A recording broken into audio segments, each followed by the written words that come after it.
So, Vanakkam Charu Vanakkam, Nivedita. yeah. So, tell me something about your past days in Sri Lanka. Yeah, in short, I would say I feel at home here in Sri Lanka. The culture, the behavior, um, the celebration, everything. But in my place, in my own, where I live in In Madras, Madras. uh, I don't feel at home. I feel like an outsider. Outside, yeah. And even the people, the public, the society, and they also treat me as an outsider. Something strange fellow. Uh, so here, in Tamil Nadu, the attitude of the people, very suppressed. They live a suppressed life.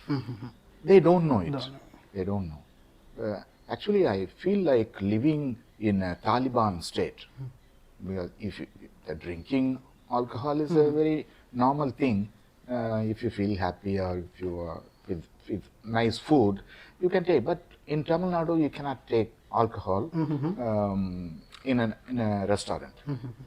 See, you will have to go to a pub, and that is very costly for middle class people.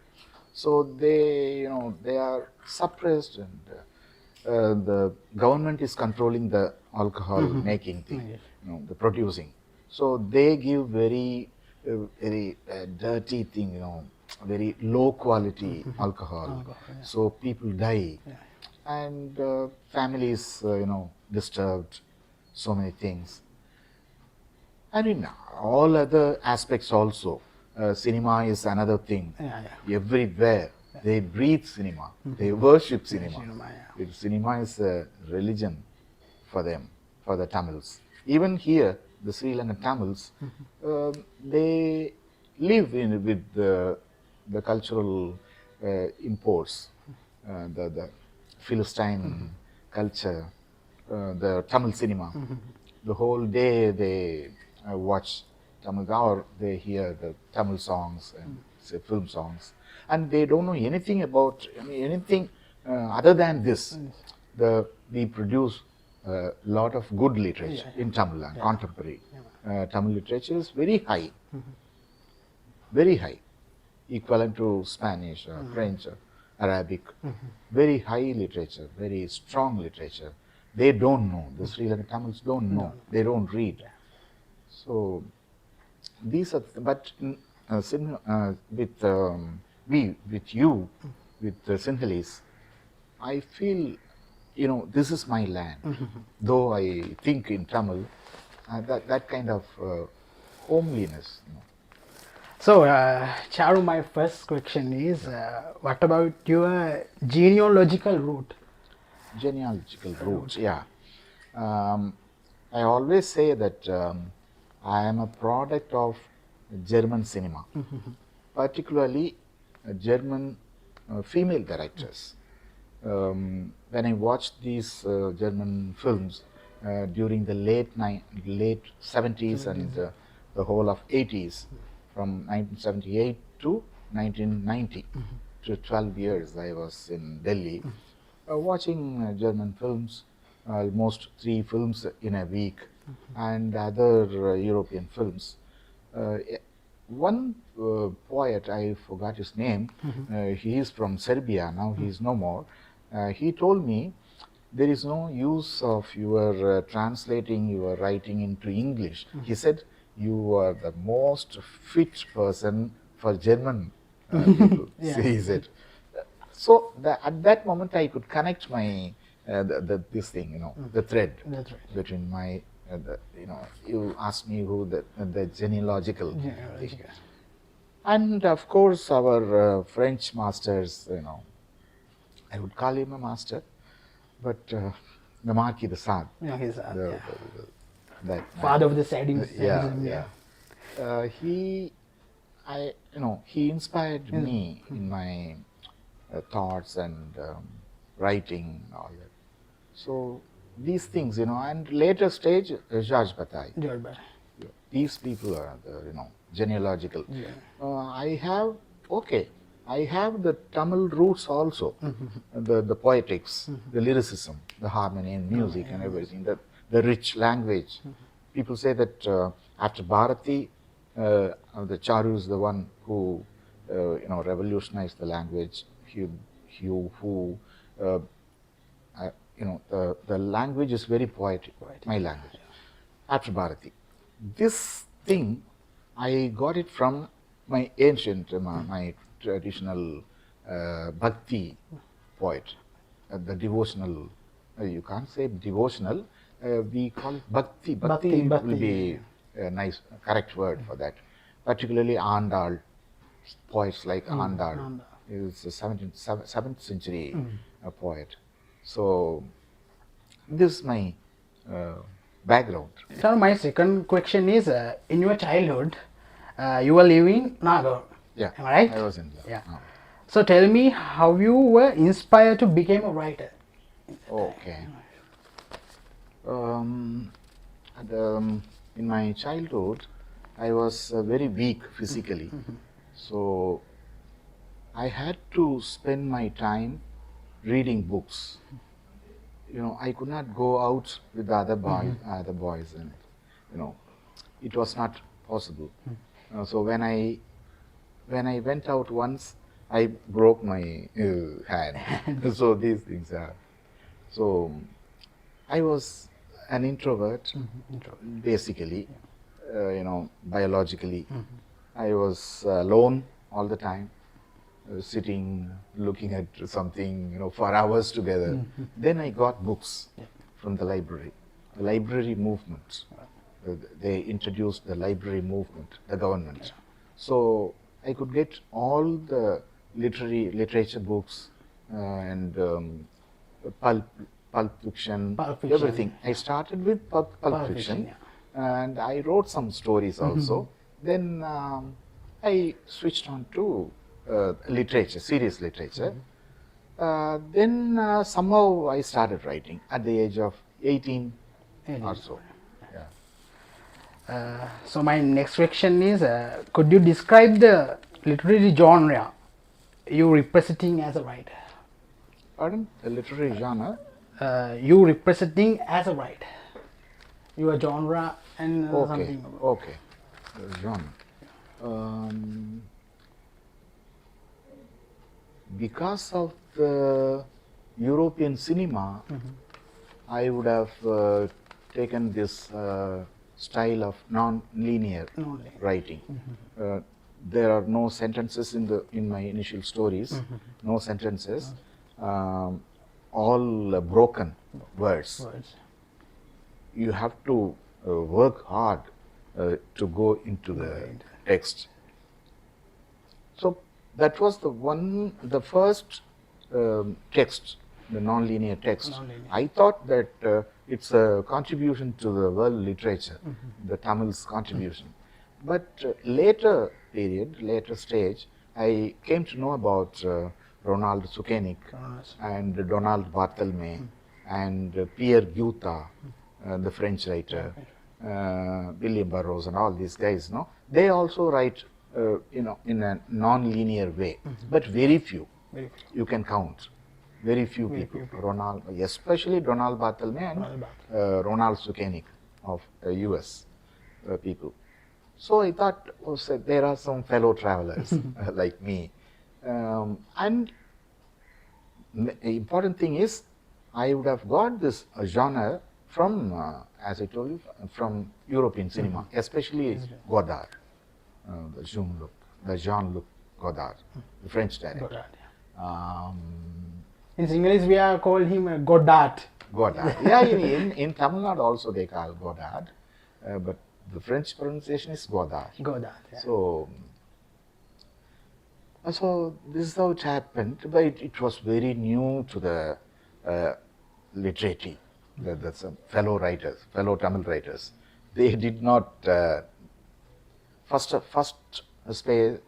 place. They didn't accept it. They rejected it. They said, I am idiots making nonsense. But I didn't bother. Yeah.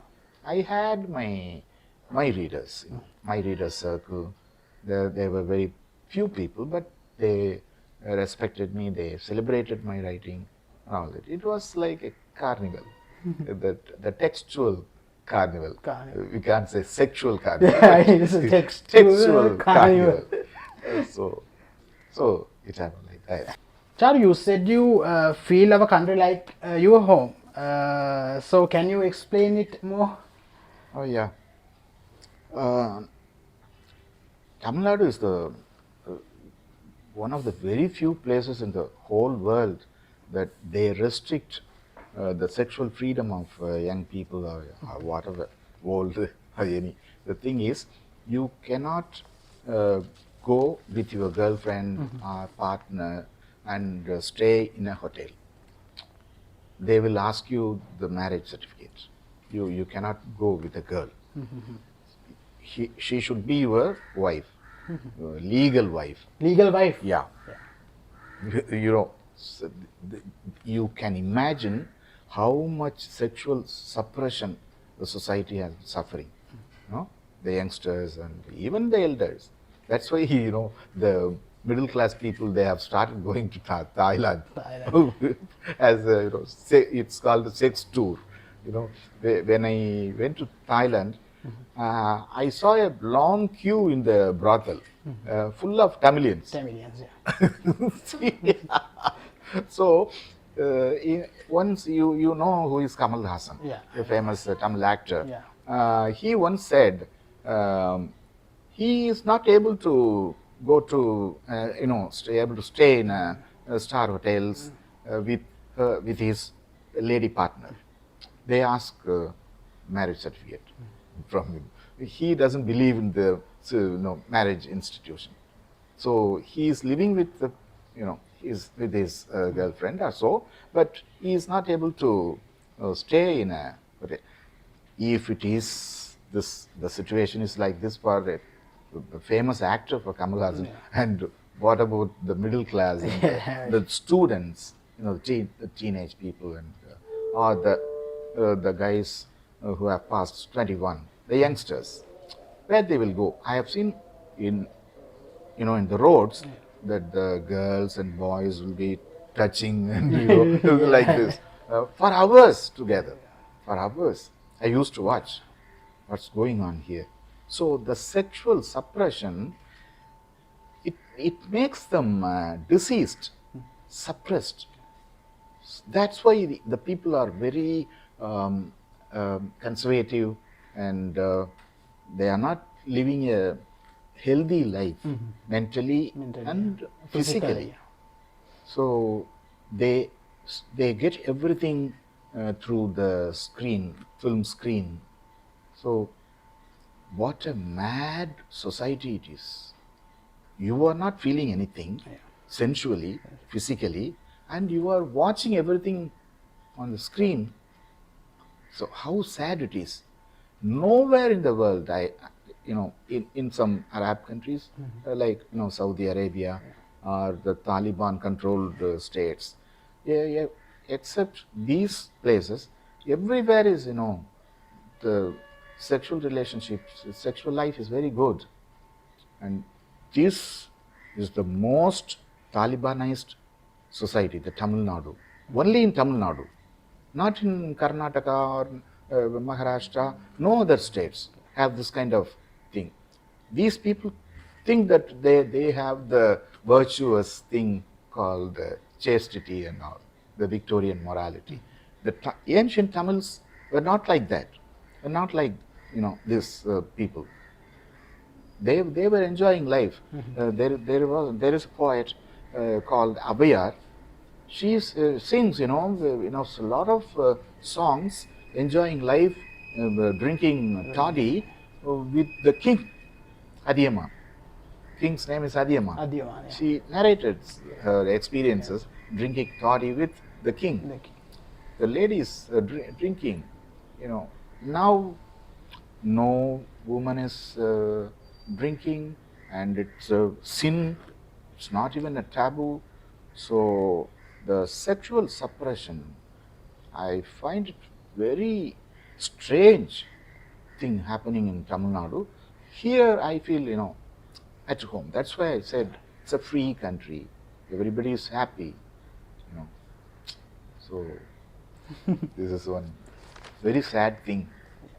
And intellectuals, writers don't speak about this miserable reality.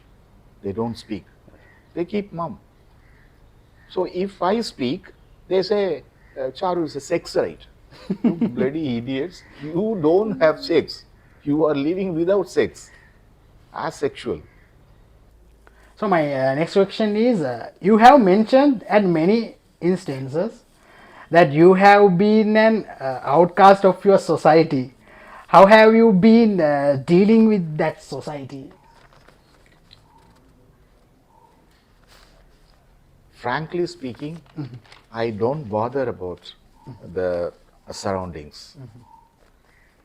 Still, they just ignore me. They have been ignoring me. There is no criticism. There is no protest. Nothing. Nothing is going on. They just ignored me totally. Even if a person, important guy, collecting the stories, short stories, the contemporary short stories, he would select from all the people, from chief minister to the last guy, but my name won't be there. So I used to tell jovially that there is a telephone directory without my name. It's like that. They go on ignoring me. But maybe because of the time, maybe because of the new generation, my writings have got a cult-like following. Though we don't agree to the cult thing, but it's a fact. I have a cult-like following, and You have had like us. yeah, and moreover, this point is very important. The society has not put me into jail, or they didn't imprison me. They didn't. There was no much threat. Physical threat, I get a lot of nonsense mails. Sometimes posters in the wall that arrest Charu Nivedita. And these things happen, but they didn't touch me. Like, Anthony Narto, they have put him in the French community, the so-called freedom-loving society, put him into mental asylum for 10 years or so, and they have killed almost the Marquis de Sade, many people. The Nerwal committed suicide, and many people. But those things, I thank Tamil society, they have not touched me. They have just ignored. He is a mad guy. Yeah, something like that. So for that, I thank. Otherwise, there is a unofficial censorship, even in the international arena, because last month or so, an American publisher, they have called for award thing. They would select fiction from all over the world, English fiction, English, and the translated into English. And my translator has sent my novel Rasalila to them, and it was selected. It was selected first. But after a few days, we got a mail that we are not selecting it. We withdraw the award because they told us a reason that the text contains pedophilia. We think. That is, there is no proof. They don't have the text, but somehow somebody from Tamil Nadu would have written to them. So this contains pedophilia. This is utter nonsense. There is no such thing in Rasalila. So they have, they have declared, they have announced that this text contains pedophilia and so many things, and they have withdrawn. See, this type of censorship against me It's still there in US. That was a good opportunity for me to be available for the international readers. Till now, I have not crossed my border of India. Till now, the leading publisher HarperCollins has published my novel Aurangzeb, but the sales is only within India. So the going abroad, overseas, is still not possible at my 70th. I'm confined to, my writing is confined only within India. So, no. But Perumal Murugan's writing, no, he is going overseas because there was a death threat against him. So he became famous overnight. That kind of thing. For going overseas, they give me a menu, that is NGO menu, that India is totally living in a barbaric condition, this and that. This is the menu. So if I write that, according to that menu, I can go abroad. My writing can go overseas. But I write what I feel. Writers are, they are not controlled by the international menu, the Europeans and the Westerners. They push me, they push us, they want to control. Even now it's going on. But I never, bother about the thing. This is the white supremacy, still imperialistic attitude. They treat us as their subordinates. Writers are not like that. They are free. Even in Sri Lanka, right? A few writers or many writers are writing according to the Western menu. That's why they become famous. Otherwise, people like K.K. Samankumara, like you, like so many youngsters, their names are not known outside Sri Lanka. So the menu, we have to attack the menu people. So this is our final question, Charu. Tell us something about your upcoming works. Upcoming work. Well, yeah. Recently, I have written a novel based on my last visit to Sri Lanka. It is called The Petio. You will get it soon in Sinhalese language. It's very lovely. That name is very lovely, and Patio is a very romantic and darling. Yeah, because people are, Sri Lankan Tamils and even Sinhala writers writing English. They are writing a lot of war stories. War is over. You write the contemporary life. Free the writing. Free the writing. Free the text from its constraints. Free it. Writing about issues, And my patio is about love, about carnival. War is also there. War experience is there, but not fully. It's not about war. It's my patio, the darling. It's my most important novel, I would say. And I am writing a novel that is based on my Japanese tour. It's called Roppongi Nights. Roppongi Nights. Roppongi is a famous, notorious place in Tokyo. So Roppongi. Roppongi. That's the carnival place in Tokyo city, Roppongi. So that's called the Roppongi Nights. So yeah, I have a lot of plans, all novels. So thank you, Charu, to join with us. Thank you, Gihan. Thank you.